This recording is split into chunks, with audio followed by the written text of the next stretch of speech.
Halo semua, selamat datang di Alur Cerita Film Horror Movie. Gimana kabar kalian hari ini? Semoga sehat selalu dan dimudahkan segala urusannya. Kembali lagi dengan Mimin Tampan yang akan menceritakan sebuah film seru yang berjudul Code of Honor yang dirilis pada tahun 2016. Dibintangi oleh Steven Seagal, Helena Matson, Trent Harper, dan masih banyak lagi aktor terkenal lainnya. Menceritakan seorang mantan jenderal pasukan khusus yang beraksi membasmi kejahatan di kotanya selepas kasus kematian anak dan istrinya akibat tertembak kelompok kartel yang sedang tawuran. Tak usah berlama-lama lagi, mari kita masuk ke filmnya. Semongko. Film dibuka dengan memperlihatkan seorang mantan sniper pasukan khusus mengintai dua kelompok kartel yang sedang bertransaksi barang haram. Entah apa tujuan dan maksudnya, sniper yang diketahui bernama Robert terlihat sangat geram dan dendam melihat para sampah masyarakat tersebut. Sehingga tak berselang lama pun ia langsung menembaki mereka tanpa ampun.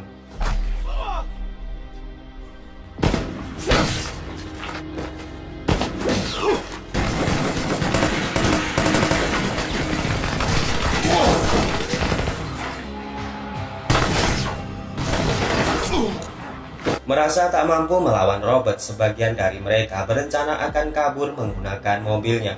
Namun ternyata Robert juga telah siap dengan bom yang ia letakkan di mobil itu.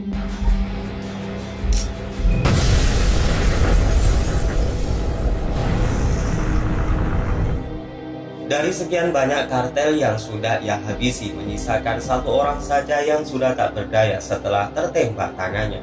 Di sana Robert dengan sengaja menyisakan satu orang sebagai teror dan ancaman jika yang sudah melakukan ini hanya dia seorang. Keesokan paginya wartawan dan pihak berwajib sudah berkumpul di TKP. Terlihat dari pihak kepolisian setempat seorang detektif yang bernama James akan mengambil kasus ini. Sempat dibingungkan kenapa terjadi pertumpahan darah yang amat mengerikan di kotanya. James mengira jika ini merupakan ulah dari pasukan khusus yang diperintahkan untuk menghabisi mereka semua. Yang padahal kita semua tahu jika Robert seorang dirilah yang sudah membantai dua kartel ini.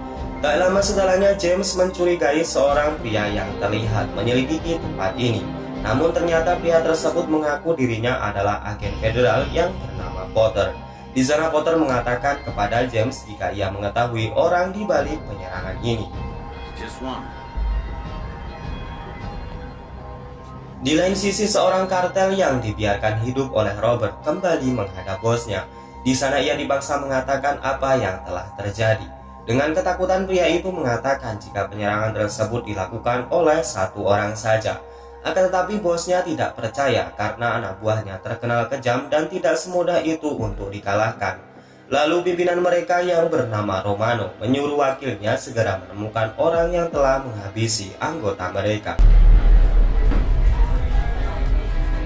Scene berlanjut ke sebuah bar di mana tempat ini sering dijadikan sebagai wadah para mafia dan pengedaran narkoba secara terang-terangan. Tak disangka Robert ternyata sedang duduk santuy di sana. Dengan menyedot cerutunya, Robert terlihat sedang mengamati sampah masyarakat dengan santuinya saling jual beli barang haram. Setelah ia mendapati targetnya, Robert lalu pergi begitu saja dengan meninggalkan sebuah tas besar di bawah meja. Bukan Robert namanya jika tidak memberikan kejutan, karena setelah ia keluar, Robert pun meledakkan tempat itu.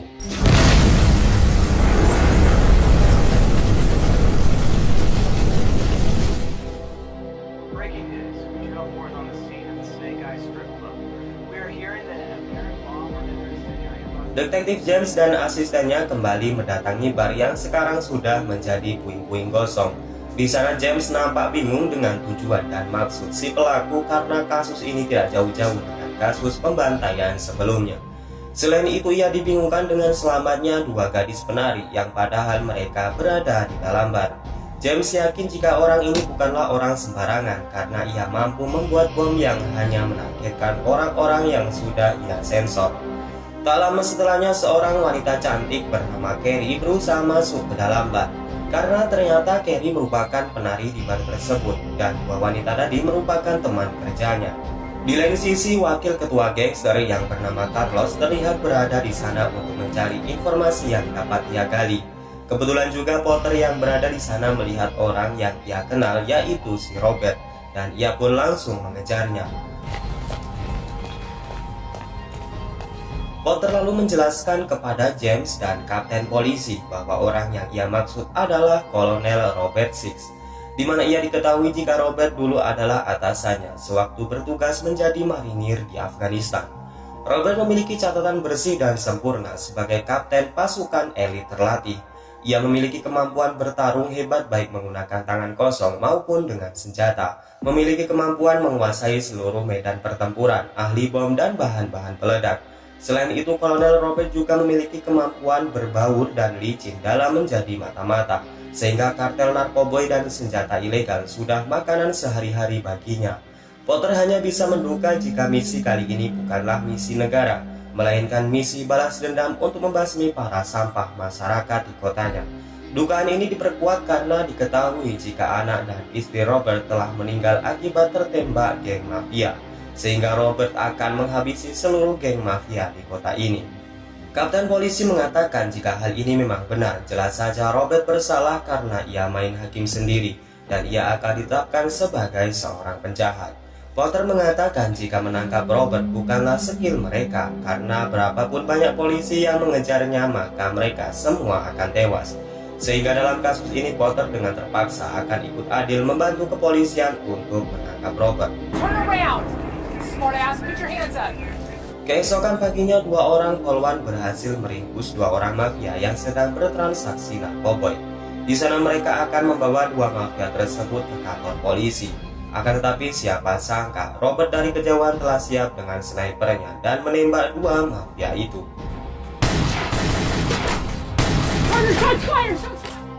Romano, si pimpinan mafia, terlihat sangat geram karena selain anak buahnya dihabisi, sekarang salah satu barnya sudah hangus dengan debu. Carlos mengatakan jika seorang penari yang bernama Carrie mengaku jika sebelum kejadian ia melihat orang bertubuh besar mengerikan duduk di dalam bar. Mendengar hal itu, Romano lalu menyuruh Carlos untuk segera membawa Carrie ke hadapannya. I want this girl here. Now.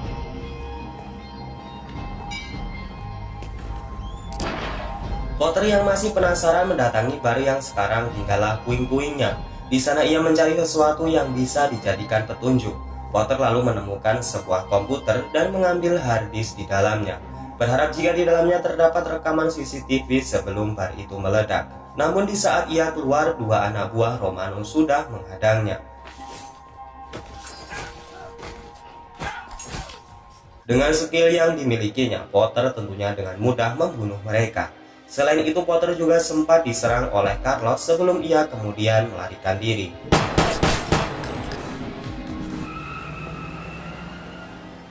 Scene kemudian berpindah ke sebuah tempat di mana seorang mafia tengah memalak uang lontenya. Di sana si mafia tidak sadar jika nyawanya sudah berada di tangan Robert.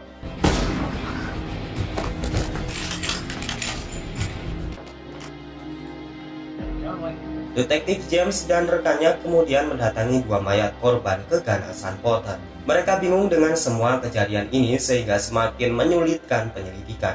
Sedangkan di rumahnya, Potter yang mendengar berita tentang kematian dua orang mafia sedang memperbaiki hard disk yang ia temukan. Dari data di dalamnya, ia tidak menemukan rekaman CCTV, akan tetapi ia menemukan alamat di mana Carrie tinggal. Di lain sisi, Romano dan Carlos sedang melihat berita tentang kematian dua anak buahnya. Pembawa berita juga menampilkan wajah Potter sebagai seorang yang telah dianggap mencurigakan. Carlos tentunya mengenali wajah Potter dan mengatakan jika pelaku yang membunuh dua mafia itu adalah dirinya. Mendengar hal itu, Romano langsung menyuruh Carlos segera menangkap Potter dan juga Carrie. Saat Carrie hendak pergi, ternyata anak buah Romano sudah di sana dan menangkapnya. Carrie dipaksa untuk mengatakan siapa orang mengerikan yang pernah ia lihat di dalam bar sebelum terjadinya ledakan bom. Namun ternyata Potter juga sedang berada di sana. Dalam ketakutan, Carrie diancam agar tidak buka mulut kepada Potter. Melihat raut muka Carrie yang aneh, Potter langsung paham jika anak buah Romano sedang mengancamnya, sehingga dengan cepat Potter pun menghabisi mereka.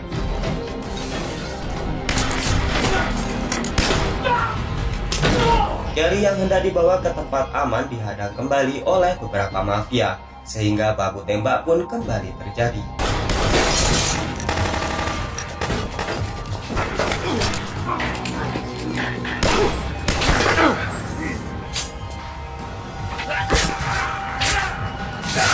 Potter Potter hendak ditembak oleh seorang mafia yang patah tangannya. Akan tetapi secara mengejutkan Robert datang dan langsung menyelamatkannya. Di sana Robert menyuruh Potter untuk tidak ikut campur dalam urusan ini. Sebagai bawahannya, Potter paham jika selamanya ia tidak bisa menandingi kemampuan sang jenderal. Akan tetapi Potter mengatakan jika ia akan membuktikan suatu hal kepada Robert, karena tindakan ini adalah salah dan menyalahi aturan. Sebelum Robert pergi, ia menyuruh Potter menemuinya di klub setan nanti malam seorang diri. Di gedung pemerintahan terlihat Pak Wali Kota sedang berpidato jika ia akan menyuruh seluruh polisi untuk menghentikan orang yang sudah sewenang-wenang main hakim sendiri di kotanya.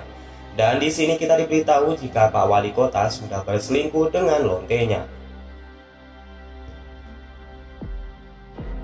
Di sebuah tempat Robert sudah mengincar beberapa mafia yang sedang menunggu pembeli narkoboy. Dengan wajah tak bersalah sedikit pun, Robert lalu menembaki mereka semua.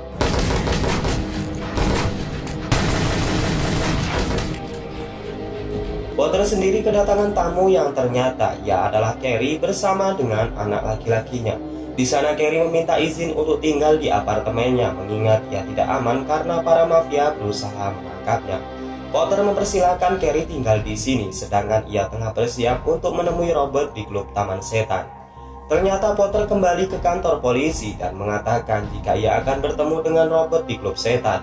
Di sana mereka berencana akan menggerebek Robert dengan membawa beberapa pasukan. Potter mengatakan jika para polisi muncul, otomatis Robert akan menghilang dengan cepat. Sehingga Potter pun menyarankan jika mereka bersiap di sebuah tempat dan bergerak setelah ia memberi kode. Klub setan ternyata milik Romano yang nyata-nyata mereka sedang mencari Robert dan juga Potter.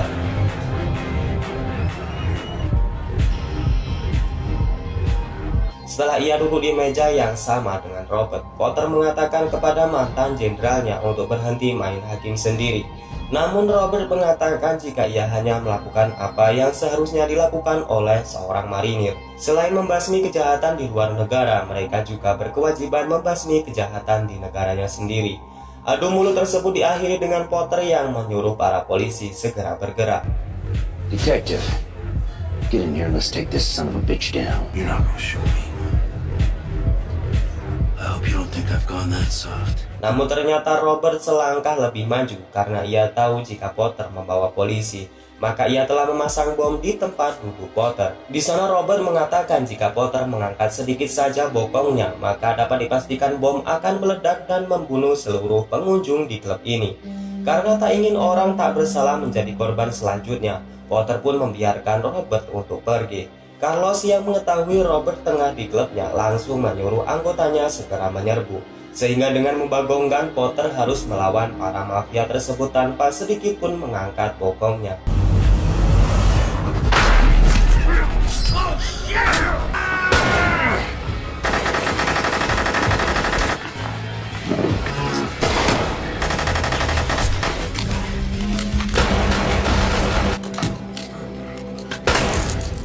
Singkat cerita, seluruh mafia tewas walau Potter hanya melawan dalam keadaan terduduk. Sehingga kini tinggallah Romano yang terus menembaki Potter dengan membabi buta karena ia sudah tidak memiliki amunisi lagi. Tak lucu jika Potter tewas di sini, tiba-tiba saja para polisi sudah berdatangan dan menyuruh Romano untuk menyerah. Potter mengatakan jika Robert telah meletakkan bom di kursi yang ia duduki. Setelah James memeriksanya, ternyata tidak ada bom di bawah kursinya, sehingga lagi-lagi Robert telah selangkah lebih ke depan. Karena nyatanya ia memanfaatkan para polisi untuk penggerebekan itu menangkap Romano. Keesokannya Kapten Polisi menyuruh James dan rekannya mengawal Romano yang akan dibawa ke meja persidangan dengan aman. Akan tetapi saat mereka hendak membawa Romano dengan mobilnya, tiba-tiba saja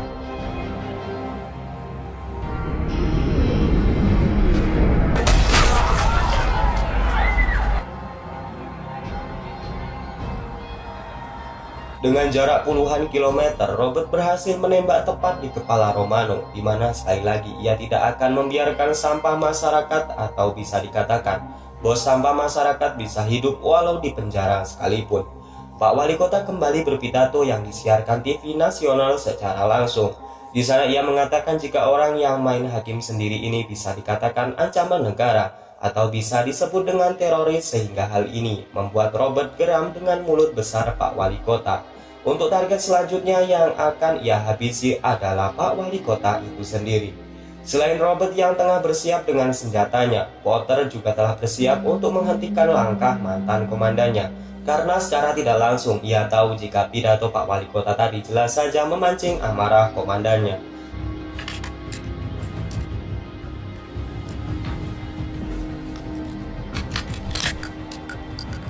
Potter lalu menelpon polisi dan mengatakan jika target selanjutnya adalah Pak Wali Kota, sehingga para polisi pun segera diterjunkan untuk menyisir lokasi Pak Wali Kota yang ternyata ia tidak berada di kantornya. Karena ketidakjelasan informasi yang diberikan Potter, para polisi yang dibantu agen FBI tidak menemukan Robert di sana. Country, how hard could it be to find him? Find out who's screwing this week and track her down instead. It's a good idea. Bukan wali kota namanya jika tidak berselingkuh dan juga korupsi. Dengan membagongkan rupanya Pak Wali Kota tengah menikmati apem hangat selingkuhannya di sebuah hotel. Dalam kondisi yang menguahkan, Robert datang dengan menodongkan pistol dari balik pintu. Di atas gedung hotel, Potter menodongkan pistol ke arah Robert, di mana dengan cepat Robert bisa membalikan keadaan. Lonely, man. Fortunate. That was a nice touch, man.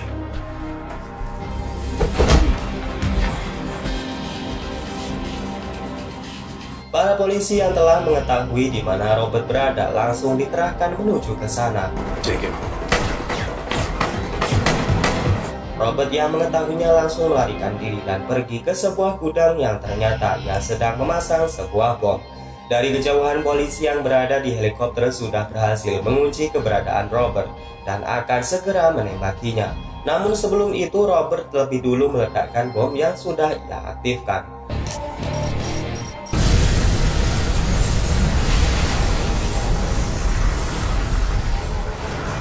Di akhir cerita, para polisi dan tim evakuasi menyimpulkan jika tidak ditemukan mayat Robert dan juga Potter, sehingga kasus ini akan ditutup karena mereka dinyatakan telah mati.